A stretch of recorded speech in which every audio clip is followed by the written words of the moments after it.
This video is the last in a series where we're talking with Travis Maron, a professional educator and coach, about how to be better at parenting our children during their early years in youth sports.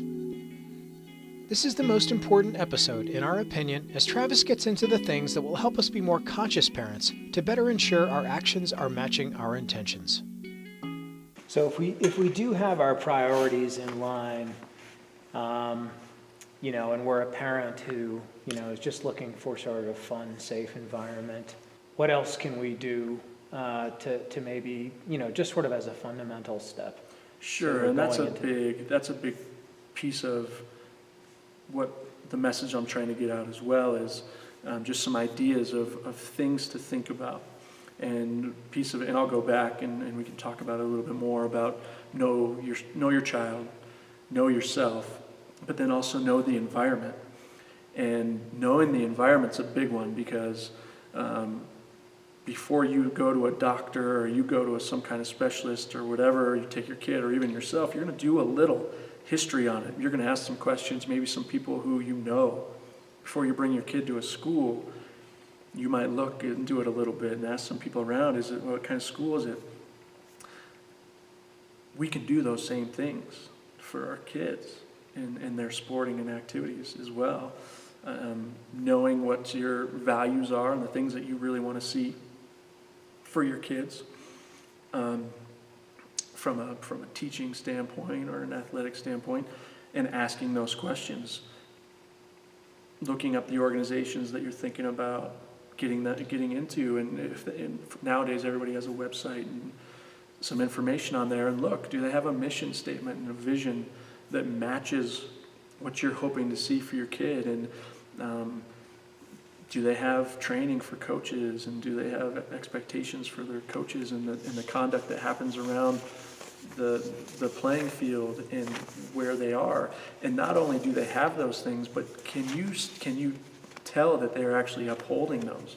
Which is another big piece, is not only are we as adults, as parents, are we matching our intentions, but are these other places as well? Because the organizations and these coaches, they're all going to say those same things about what they want, but what are they actually doing? Are they telling us, well, it's all about it's going to be equal, and we're going to work hard, and it's not all about winning, and it's just about learning and skill development. And they might be saying all those things, but then you watch and you're seeing little Johnny on the bench for half the game because it's close, and he's doing everything in his power to make sure this game is won. So that's the type of thing that you're looking for. Does the environment match what you're hoping to find for your son or daughter? And it's tough. It really is, because there's a really hard time finding that happy median where it's not crazy competitive, win at all cost, and then you have your just show up and enjoy it, and everybody's going to get some popsicles and a trophy and feel good about it. It's sports and it's competition. It's a great thing to learn about and how to handle it. A great place to learn some cool lessons. But where we're struggling is just that middle ground of what we might be looking for. Play and enjoy, because that's really what it should be about right now, is just them finding the love, finding the autonomy, making it theirs, making some intrinsic motivation for themselves. Because if you watch them actually play, they want to win, they want to compete. But if you really ask them what's important, winning's way down here. It really is. It's really low on their list. And the environment that we've created now is one where, sure, I had tough coaches and I had parents who were tough, but most of the time that I played was just on my own or spent with friends. But the difference now is every single aspect of our kids' lives are structured with adults at the center of it, making sure it's going how it should be. That's the piece that's starting to bring up more of these issues about kids with issues and dropout and burnout and injuries and all of these things.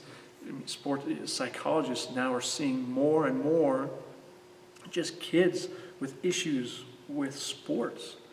And when a parent says, I need to take my kid to go see a psychologist because he can't seem to figure out how to pitch and the kid's 8, that doesn't seem like that's something that we need to do. Maybe we just need to know our kid a little bit, take a step back and say, maybe this just isn't the right time, the right environment right now for them.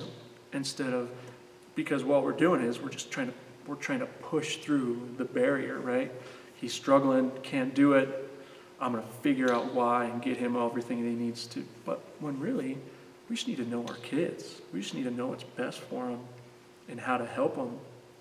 Because if we do that, then eventually they'll probably be okay. And that same kid, maybe at 12, maybe 13, maybe if he continues to love playing baseball or softball or whatever it is, he'll say, maybe I feel like I want to try pitching again. Well, how great would that be? So what does know yourself mean? Ooh, know yourself. That's a really cool one, because all of our experiences drive who we are now. They really do, whether we think about them or not. Everything that we've experienced does. So knowing who you are when it comes to how things go with your kid in any situation is, I think, super important. And then know, not only with your kid, but with yourself, how competitive are you? When you're competing, when you were competing as an athlete, when you were younger in anything, what was it like for you? How did you feel? How did you feel about certain coaches or certain things that happened, or the way parents talk to you, or anything like that? If we can reflect back to those things and remember those things, those can really help us have a better idea of how to support our kids, I think. You could be just the most easygoing, and I've seen this, the most easygoing, laid-back people in the world, but then you see them out at their kids' sporting events, and it's like they're possessed. They're possessed. They're screaming at everybody and pacing up and down, and you really wonder, what is that really about? What's the driver there?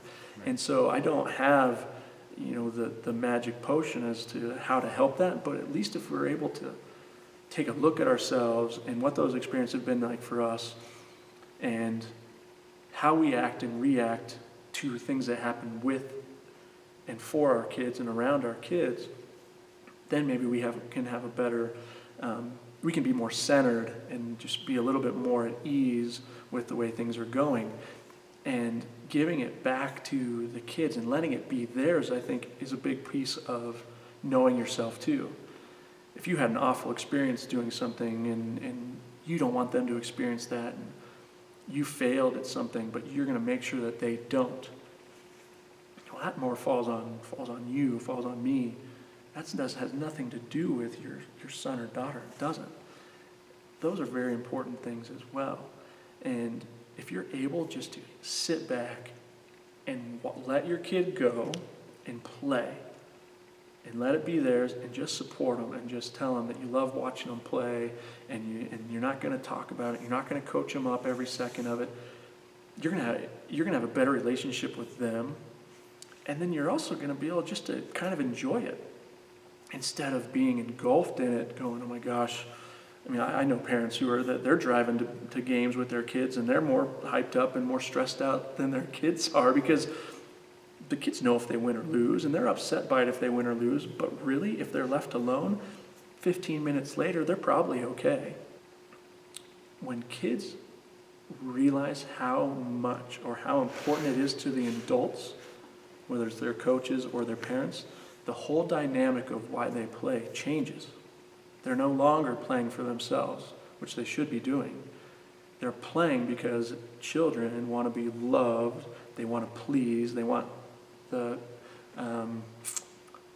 appreciation and what's the word I'm looking for, but the approval. They want the approval from the adults around them. That's what makes them happy. They want that. And so when they find out how much that means to them, they stop doing it for themselves and want to please the adults, that's not a healthy thing for them. If you'd like to reach Travis directly, you're welcome to send him an email at travis.maron@bvsd.org.